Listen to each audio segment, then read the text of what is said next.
This conference May will now 7th, be recorded. order at 7:02. Okay, very good. It's called to order at 7:02. In accordance with Governor Baker's COVID-19 executive orders regarding the open meeting law and remote participation, votes will be taken through roll call. Ethan, could you, since we have so many people, would you have the ability to do the roll call? Or shall I do it? I can do it. So I'll just go through as I see them. Thank you, Jason. Yeah. Okay. Linda Parmenter, Yep, here. Richard Ward, Here. a gentleman who is not named on the thing, and I'm not sure. I don't. That's probably me, Roger Hoyt. Nope, not you. Not me. Okay. He's got a What's your dark name? pullover with a red shirt underneath. There you go. Not really sure how to adjust this. That's Russell Burke, Jason. Thank you, Russell. Oh, Russell. Okay. I'm here. Okay, George Kahale. Here. Glenn Eaton. Glenn Eaton. Unmute Sorry, your mic. I unmuted. My apologies. I'm here, Jason. John Hume. Here. Guy Corbacero. Present. Stacia Donahue. I'm here. Totally lost your name. Barbara Next. Yoakum. No, oh, I see Barb. Paula Who's next Bertram. to Barb? Paula Bertram. No. Paula Bertram. Yeah, Yes. okay, Paula Bertram. Thank you. Here. I almost said Josie. John Slepsiak.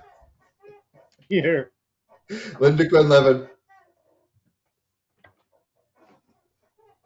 Linda, you're muted.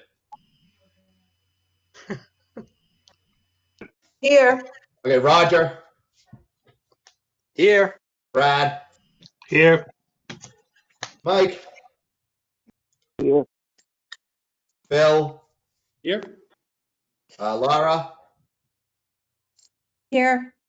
Alan. Here. And I think the last person is Maribel. I'm here. Okay. 2, 3, 4, 5, 6. Okay, very good. Thank you very much, Jason. First item on the that covered the introductions. Announcements. I don't have any announcements. Glenn, anything? Just general.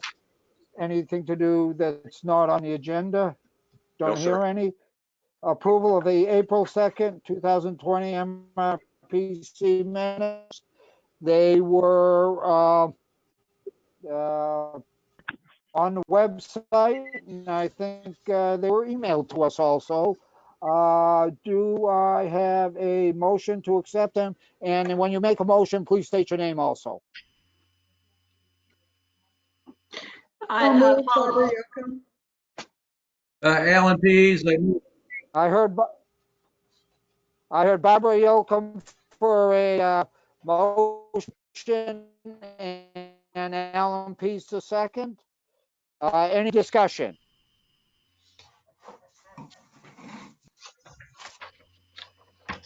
Okay, I'll do a roll call on this since I know members and not as I go along the screen. Hang on, I went too far. Rick Ward. Now this is to accept the minutes as Rick Ward. Yes. Rick? No. Yes. You accept the minutes, Rick? You said yes. Okay, how about, okay, he said yes. Maribel Prue. Russell. Yes. Russell Burke. Yes. Stacia Donahue. Yes. Stacia Donahue. Yep. Paula I Bertram. approve. Approve. Yes, Barbara Yoakum. Barbara? Aye, yes. John Hume. I'm John, stuck. Do you mean Telexiac? we'll come, Yeah. John Telepsiak, what the heck am I saying? Yeah. Sorry, I'm looking right at his name. Okay, Roger Hoyt.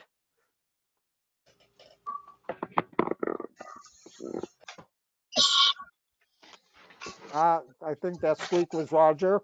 Alan P. Yes. Yes. Caller number 2. That's Maribel. Okay, and Mike Westminster. Yes.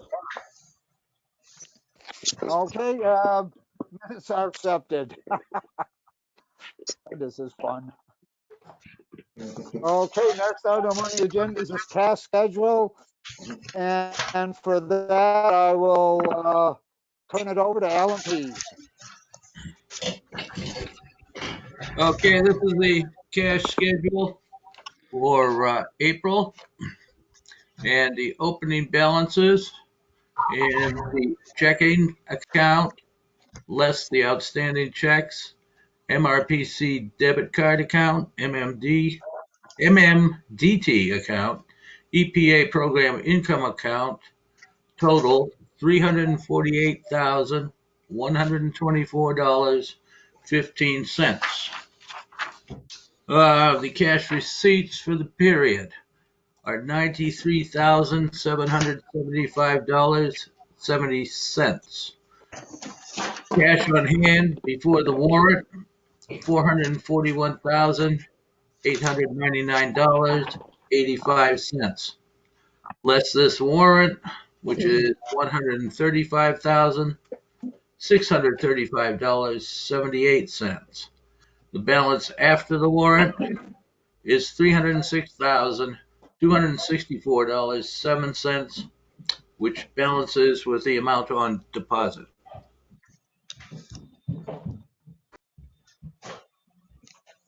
I will entertain a motion to accept the task schedule, subject to audit. So moved. Russell audit. Burke. Oh, okay, and a second. Second, Laura Schifrin. Okay, very good. Any discussion, or is there anything else you want to say in regards to this warrant, Alan? The only thing I want to say is that we slightly changed the methodology.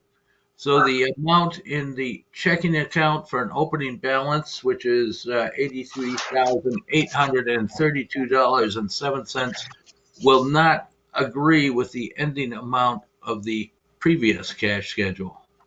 So we changed the methodology. So we're using the actual bank balance there, which means it's different than the prior one.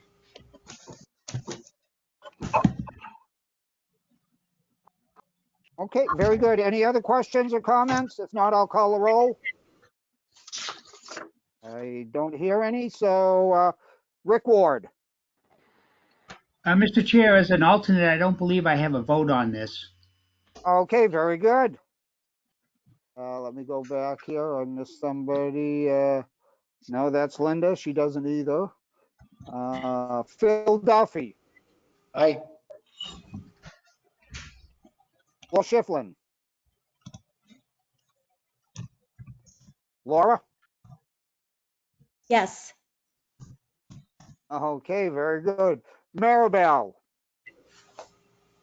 Aye. Russell Burke. Aye.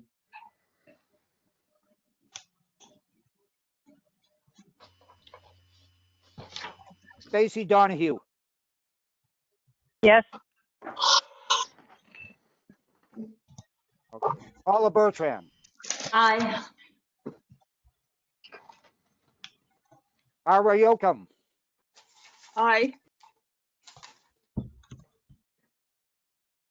John Telepiak. Aye. Roger Hoyt.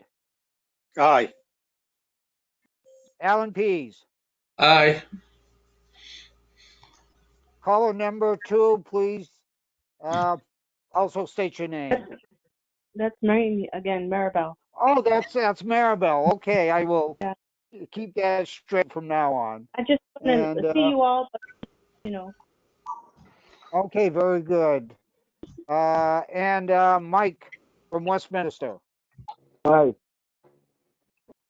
Okay, very good. I think that's everybody. We had somebody come in that waiting for name, but they weren't here for the vote. So we'll move on to the next item. Next item on the agenda is slate of officers. The nominating committee met at 5:30 today, and Rick Ward is going to discuss what they did and make some comments on the positions. Rick?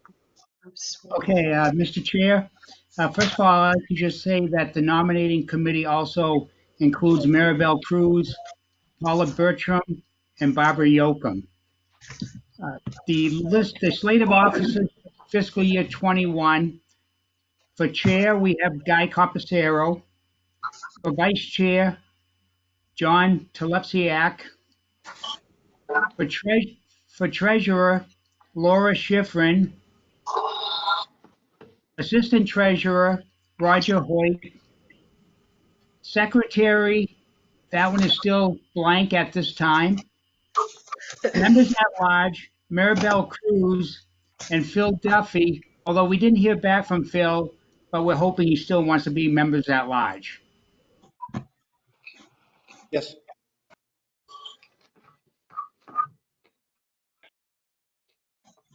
Okay. Okay, you got a yes there from Phil. I heard him. So we're just looking for a secretary now.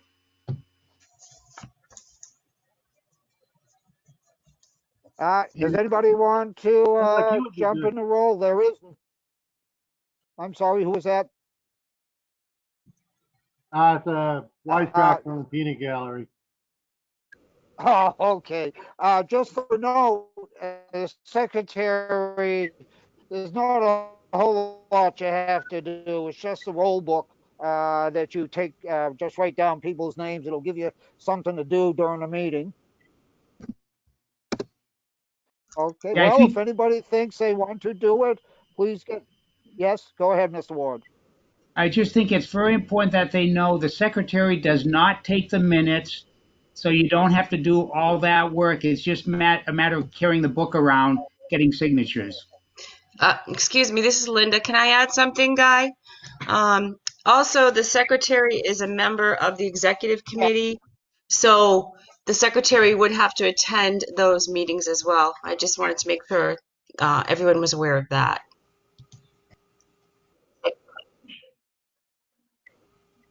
Okay, very good. Thank you, Linda. You're welcome. Well, don't everybody speak at once. Well, if somebody gets home, decides they want to do it, please get a hold of Linda, send your name to Linda, and we'd look, to have, so we can have a secretary. And we can fill out the board and have 7 members, the executive committee.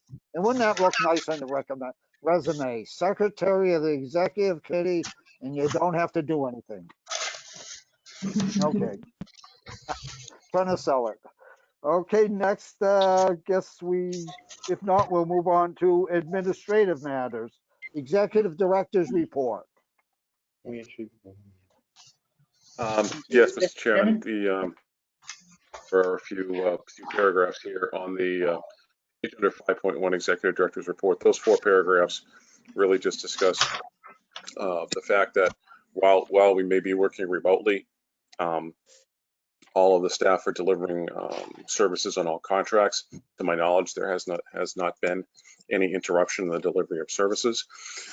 Probably the thing that should be noted is that obviously with public participation related to many planning projects, those will be done remotely. Hang on just a second. In addition to remote participation, I just wanted to credit all the staff. Basically, as everyone knows, and everyone virtually, if not everyone, has gone through shutting down offices, corporations, businesses, restaurants, whatever they are, virtually overnight. We had tremendous support from Jason in IT and his 13 colleagues, his 12 colleagues, I won't say anything about me, did a lot of work to try to help Jason and Jason to help them. And we had to shut down overnight. Really, it was about over a week, but it was really something. And I want to let you know that everybody performed so well. When it says the executive director, basically the top paragraph, so we closed the office. And before that, I allowed some people to start working remotely. I'm working with Linda Parmenter now, as she's the head of HR for developing some reopening procedures. The bottom line I'll say with that is that we, with the webinars I've gone to from U.S. Chamber and HR and some other sources, an employer needs to provide certain PPE, masks, gloves, and then cleaning supplies also. We can't source them now. That will drive when we open, when the employer or the entity can provide the supplies, when we can buy them, purchase them, and supply them to the employees. Otherwise, the lawsuits are already starting by employees that have gone back to work or didn't stop working. They're contracting COVID-19 and they weren't provided with the protective gear and cleaning supplies by the employer. So this is a huge potential liability issue. When we reopen, we're going to do it right. As an example, and I'll close by saying this on reopening, that we'll let the data guide us. There's a lot of great data out there from reliable sources, and we need to make sure that everyone is safe. I think many of us, I will speak for me, I anticipate spikes when through the summer, when businesses get back up and running, when assuming schools actually open around Labor Day. I presume we always have people with colds around the office. Children go to school, they come back. We share germs with each other. That's what we are. We're biological creatures. So there'll probably be a spike in the fall. We'll have a flu season again. So the employees, their families, our clients, and everybody else that we and they interact with are our chief concern. And I want to make sure that every human being is protected to the best of our ability. That's basically what the next paragraph says. We'll probably, when we go back to work, we'll put in phase. We'll have some teams go in on some days and other teams going on other days, and social distance as much as possible in the office. We are fortunate to rent 6,000 square feet for 14 people. Right now on the payroll, so we have some minor desks to move, but I think we'll be okay. The next paragraph, it's large. I'll basically just say that I want to give credit to Jason and thank him for his work out of the blue after the April 3rd Governor Baker's order announcement that he'd start a tracing program by hiring a nonprofit. So the following Monday, the 5th, I offered to Steve Curry, Jason Services at MRPC, to come up with some sort of mapping by town for the Montechusett Public Health Network. And it basically says that Jason's developed a tool. We will not violate HIPAA. That's in the middle of the paragraph. And that the attorney for the city asked me to provide her with a confidentiality agreement that she will look at, spin it back to me for me to sign. So she made me a paralegal for a day last week. The number of meetings has greatly increased. Somewhere I throw in there, how many I've attended to. That's not just me. I mean, so many people are attending meetings. Microsoft Teams is being used, and we are acquiring that app on a subscription basis, I believe, month to month. Jason, please correct me if I'm wrong. And then externally with our public meetings, we use the GoToMeeting platform. Extensive analysis was done by Jason, Brad, Brian, and others to see what was the most stable and most appropriate. John Hume and I are working on, and John will probably mention this later on, we're following the CARES Act and successive acts closely, especially the money that's going to the Federal Economic Development Administration. John's working on a proposal. It's actually basically already drafted, and he'll be submitting that reasonably soon. I can see, we touched on in the executive committee meeting about how things will be different. I can see, EDA supplanting CDBG as an example, possibly going forward. We'll see what happens. The next paragraph is pretty boring. It just talks about the meetings I attended, and I had some time to create a couple grant proposals and submit them. The Attorney General's office issued an RFP for $50,000 in monies to put out on the street in a business assistance program. It took a day to do it. I think we all have to put our hands on the pump and go to the engine room and help out. And prior to the pandemic, we were been working since about January with the Templeton Housing Authority. They contracted with us to have us create a creative placemaking grant proposal that was submitted on time to the executive director a day ahead, and then he submitted it. And we'll get a small fee, $500 or $1,000 out of that for preparing that grant proposal.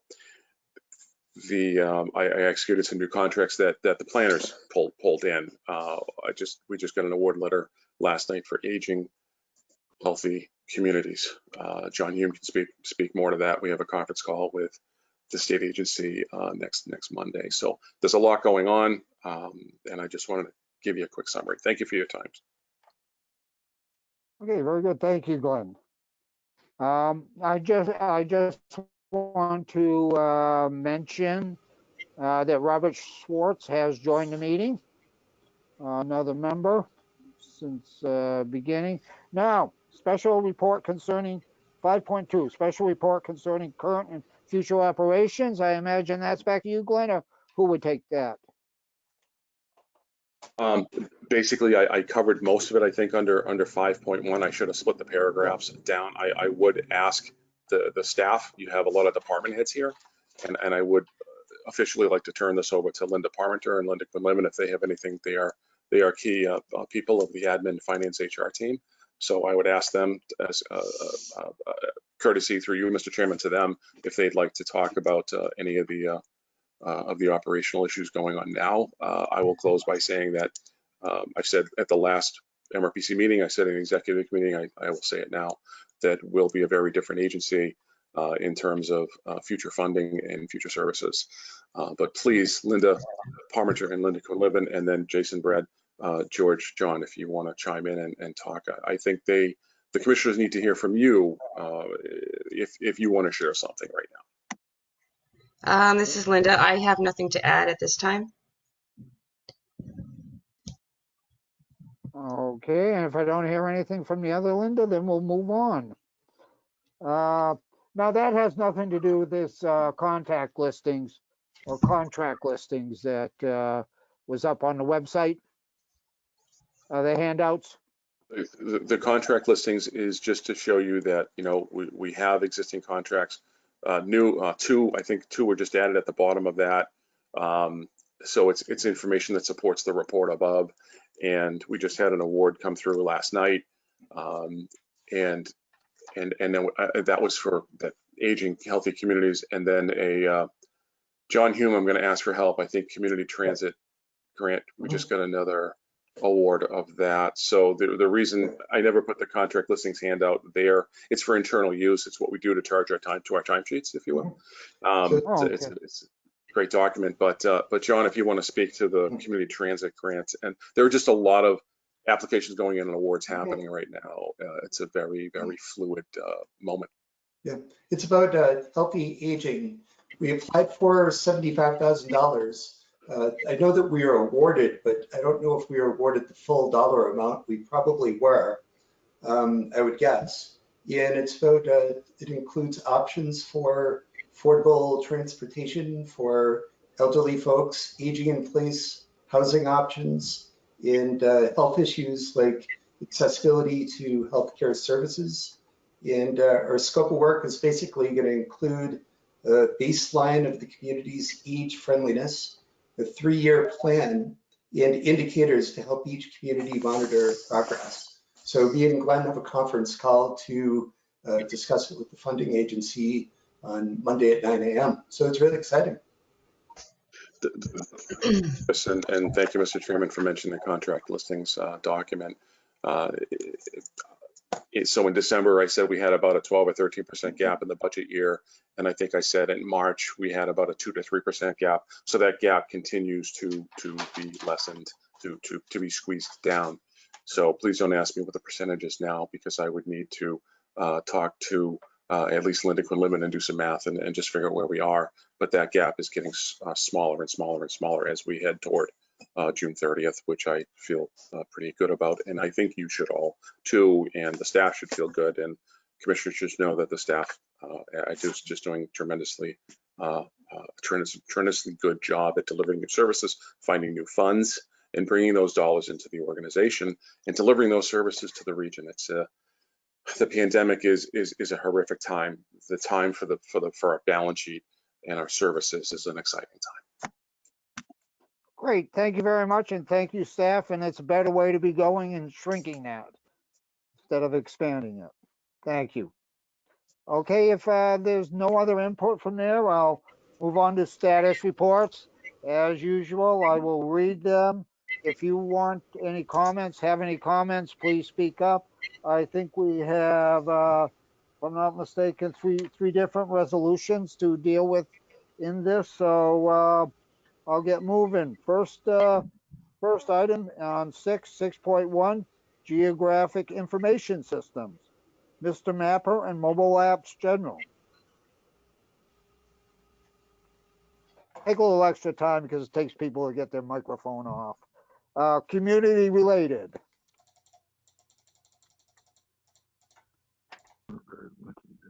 Comprehensive planning related. Transportation related. And transit related. Nothing there. We go 6.2, planning and development, comprehensive planning division, Federal Economic Development Administration, EDA. Yes. Mr. Chairman, I'd like to add a little bit to that. Okay, very good. Now that is John Hume? Yes. It is. Okay, go ahead, John. Oh, thank you. A notice of funding opportunity from EDA just came out today. It's hot off the press. We all knew that it was in the pipeline coming towards us. And I'm going to read through it thoroughly, but their intent is to submit a proposal for industrial inventory and analysis. So we've been planning this for a couple of weeks, waiting for the NOFO, they call it, to come out. So that's our intent. And we'll be putting that application together soon, over the next week or so. We did try to get it funded a couple of years ago, but it didn't work out because of matching funds. But I believe that it will work out this time because I think that the matching funds are greatly reduced, or they can even go down to zero. They will make some exceptions there. Mr. Chairman, if I may ask through you to John. Thank you.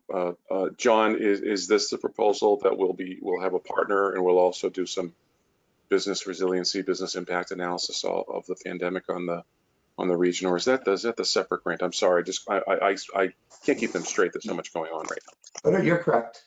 You're correct. We are also going to include some marketing analysis in there too. Exactly. Thank you, John. All set. Thank you very much, John. Okay, then I'll move on to 6.2 and Federal Environmental Protection Agency, EPA, Montechusett Regional Brownfields Assessment Program. And there's a list there of the following site nominations were approved: Fitchburg, Lunenburg, and Winchendon. Massachusetts Executive Office of Energy and Environmental Affairs, EOEEA. District Local Technical Assistance, DLTA. Now, John, we have our list here of the items that were approved in the first round. I guess those were all approved. Then I go to 6.2.1. And this is one of the resolutions we have. What it is, we went for a second round. We had no applications. So John went out for a third round. And John, do you want to speak to this? Oh, I'd like to. On the resolution? Yes, I'd like to, Mr. Chairman. We received 6 DLTA proposals One was from the town of Shirley, another one from the town of Ashby, and we received 4 from the town of Ashburnham. We don't have enough funds to approve them all right now, and would like to spread the wealth a bit. So the resolution basically says to approve Shirley and Ashby, then work with the town of Ashburnham to prioritize the projects to select at least one project for the town of Ashburnham. And actually, none of these towns, if I understand it, had any projects in the first round. So these are their first projects being approved, correct? That would be correct. Okay, very good. Then I don't know how many people have the resolution in front of them, but I can read it, or if somebody just wants to move it, that maybe also already has it. And that would be the resolution to approve Shirley, approve Ashby, and go into discussion with Ashburnham on which project probably they would like to prioritize. I will make a motion to move approval of the resolution. And who is that? Russ Burke from Groton. Okay, very good. Do I have a second? Second, Alan Pease. Okay, very good. And I gave it a synopsis of the resolution, but it is there, so I will call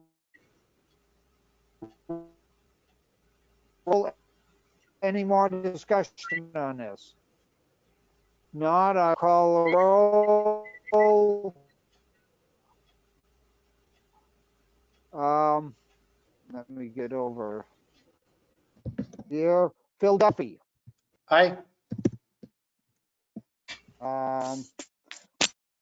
Guess not. Laura Schifflin. Aye. Here comes Phil. Yeah, I said aye. Laura. Aye. Laura. Yes, aye. Can you hear me? Yes, I can hear you. I can hear you. Thank you. I hear. Okay, very good. Maribel Cruz. Aye. Okay, Robert Schwartz. Aye. Okay, yes, I hear you, Maribel. Now I'm on Robert Schwartz. Okay, very good. Russell Burke. Stacy Donahue. Aye. Can you hear me all right? Stacy. Let's see ya. Yep, I said aye. Yes, I just heard you there. Paula Bertram. Aye. Aye. Okay, very good. Barbara Yoakum. Aye. Okay, very good. John Telepiak. Aye. Okay, Roger Hoyt. Aye. Alan Pease. Aye. And I have a caller 3. I don't know who that is. And if not, I have Mike from Westminster. Aye. Okay, very good. And Aye for Russ Burke from Groton. okay, very good. I thought I caught you earlier. That's for the motion. Okay, very good. So the resolution passes. Okay, we move on to the Massachusetts Department of Energy Resources, DOER. Nothing there. Community Development Division, Massachusetts Enterprise Center, MEC. No new information to report. Community Development Block Grants, CBDG. If nothing, we go on to 6.3, Transit, Air Depot Square Pedestrian Plaza. No, George is off the meeting, so. Oh, I am here. Oh, there we go. You're back, George. Yeah, I had to call in because something happened with my computer went down. Okay, very good. Okay, no comment there. We go to 6.4 transportation. 6.4.1.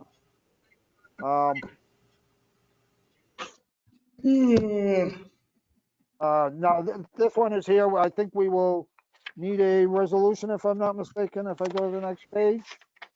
Maybe I must. Let me get here. Oh, yes, there will be. This will give, the resolution will give authorization for MRPC chairman, that's me, to endorse the FFY 2021 to 2025 Transportation Improvement Program. Now, we have a resolution. Do you want to speak to this, Brad? Yeah, I can give you a little bit of information.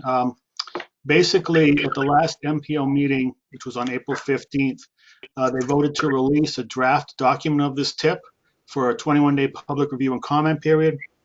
That comment period began on April 24th, and it will end on Thursday, May 14th. That is right after the MJTC meeting, which is on the 13th.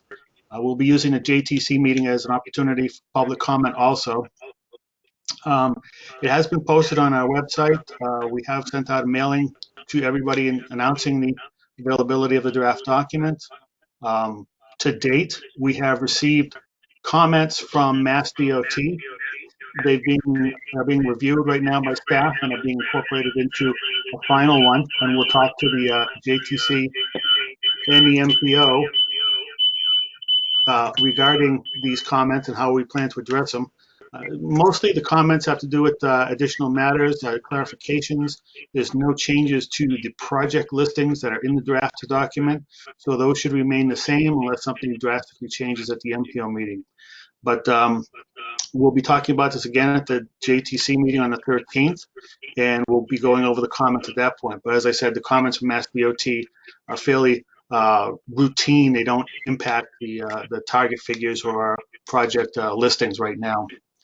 So the resolution requiring commission action is, be it resolved, the MRPC has reviewed FFY 2021 to 2025 Transportation Improvement Program, and based upon this review, as well as a review of any comments received, authorize its chairman to endorse the FFY 2021 to 2025 TIP at an MPO meeting scheduled for Wednesday, May 20th, 2020 at 1 p.m. at the MRPC offices or online as last month's meeting was. For any questions regarding the document? Okay, Mr. Chairman, I'll make that motion. no questions. I'll entertain. Who would that be? Bill Duffy. Please state your name. Bill Duffy. Okay, Duffy. very good. Do I Paula have a Bertram, second? seconds. Paula Bertram, seconds. Okay. So good. Thank you, Paula.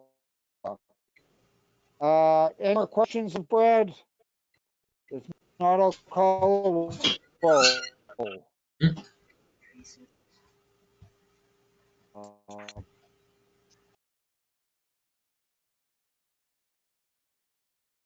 Bill Duffy, Aye. for the resolution. Phil Duffy. Aye.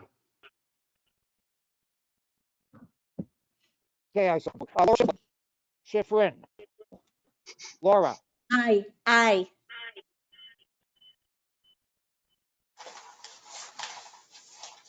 Great. Maribel Cruz. Aye. Aye. Robert Schwartz. Aye. Robert Schwartz. Aye. Okay, very good. Great, got you, Robert. Russell Burke. Aye. Okay. Stacia Donahue. Aye. Paul Bertram. Okay. Barbara Yocum. Aye. John Telepiak. Aye. Roger Hoyt. Aye. Alan Pease. Alan Pease is chair. I guess not. And Mike from Westminster. Aye. Okay, very good, and that passes unanimously. So we'll move on to the Unified Planning Work Program. Again, if you could speak to this, Brad, because we have a Sure. resolution. Sure. The Unified Planning Work Program is basically a task and budget tool that outlines what we plan to work on in the next program year, which begins on September 1st, 2020. October 1st, 2020, and ends on September 30th. The draft was compiled and put together, presented to the MPO again at their last meeting on April 15th. They voted to release that for a 21-day public review and comment period. That comment period coincides with the TIP comment period. It began on April 24th and will close on May 14th. Again, the MJTC on April 13th and May 13th will be discussing the draft document and any comments received. To date, we've only received comments from Mass DOT on their review of the document. And again, their comments more had to do with additional explanation, some clarifications of some points. There were no changes really to the task listings or the budget we presented. So we'll be addressing those in more detail and then correcting the document as we go forward. Again, those will be discussed at the May 13th MJTC meeting. So the resolution requiring commission action, be resolved that the MRPC has reviewed the FFY 2021 Unified Planning Work Program, and based upon this review, as well as review any comments received, authorized its chairman to endorse the FFY 2021 UPWP at an MPO meeting scheduled for Wednesday, May 20th, 2020 at 1 p.m. at the MRPC offices. Mr. Okay, Chairman, very good. Any Brad asked any questions? If not, would somebody like to move the resolution, and please state your name? Mr. I would Chairman, move Phil the resolution. Laura Schifrin. Okay, I have Laura Schiffler making the motion and Phil Duffy seconding it. Okay, any other questions? If not, I'll call a roll, and I'm going to go, since I'm at this end of the screen, Mike from Westminster. Aye. Okay, very good. Alan Pease. This is page 3.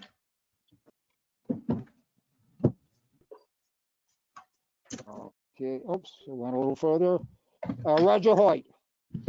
Aye. Alan was a yes, I saw his mouth move. John Telepiak. Aye.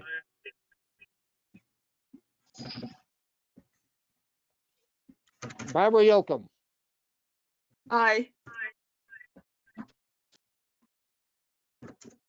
Al Bertram. Aye.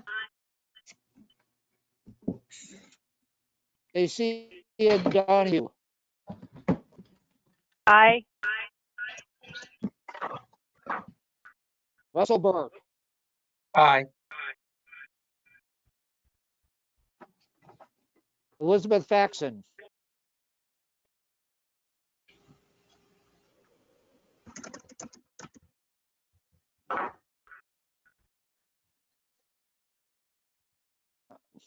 No video, and she's muted. Elizabeth. Guy, this is Linda. Can you hear me? Not Robert Schwartz. Yeah. Aye. Yes.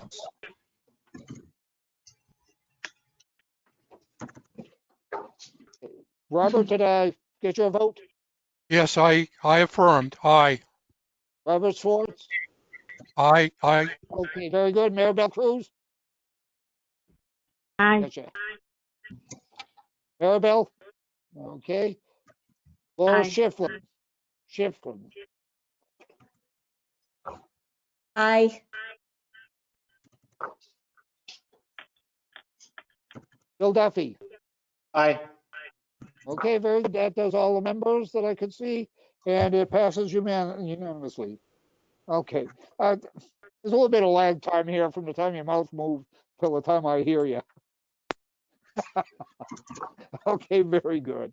Montechusett Joint, we'll move on. Montechusett Joint Transportation Committee, MJTC. This is basically an update And that is also our last item on the agenda. We have the next MJTC meeting on May 13th at 2:30 p.m. at the MRPC office. And the next MPO meeting, May 20th at 1 p.m. at the MRPC offices again, or virtually, depending on, don't think things will break. Any new business to come in front of the committee? Yes, I'd like to ask a question. Okay. Glenn? Okay, very good. Go ahead, Barbara. Thank you. I think one of the good things that has come out of this experience with COVID-19 is the planet is getting a break, cleaner air, less people driving. I was wondering, Glenn, has there been any consideration given to continuing our meetings remotely like this so that people don't have to drive to MRPC? I would say unequivocally yes. I haven't said anything to anyone yet, not my staff and no individual commissioner, but I'll just say it tonight for everybody's ears. I was making a note earlier that we have about 14 members in attendance. I could be off by one. I apologize. The last time I remember that number, we had 16 people attend a special meeting. And we're always looking for high attendance. And I noticed at this virtual meeting for May and the April virtual meeting, we had some of the best attendance ever. And whether it's GHG reduction or just convenience or any other reason that you can think of, I think that offering people to Zoom with a small z, televideo, remote into meetings should always be an option for people. It's certainly good for the planet. I think it just has all the right reasons to do it, and just to keep it up. I'm loving that the fact that we don't have the minimum 6, 7, 8 people show up anymore. This meeting we had 14. I will defer to Linda or the secretary, the clerk, whoever knows how many people we had last month, but it was very high attendance also. So I can't see any reason why not to have the televideo conference in. That's just my one person's opinion for right now. Glenn, I'd like to add, under normal circumstances, we always operate with remote access at our board meetings, that in order for that to be perfected, you have to have a quorum physically present at the premises of the meeting. Right. And then you are allowed to have other members participate remotely. Exactly. So now we're operating under one of Governor Baker's executive orders, or COVID-19 orders. Correct. We would still have to have physically, the quorum there in the room when we're all allowed to go out and play again. And I believe our minimum quorum requirement changed from 7 to 6 within the last 6 months, give or take. So there would have to be a good core group there. So you'll have to admit, hopefully you'll all have electric cars by then, but I'd like to make sure it's an option to people always. Again, thank you, Russell. That's an excellent point, because we will go back to the regular open meeting law someday.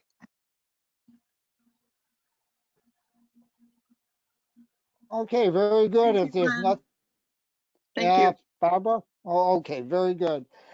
If there's nothing else, I'm going to revert back to Vic. Vic ran the meetings on small board rules, and he just called the meeting adjourned.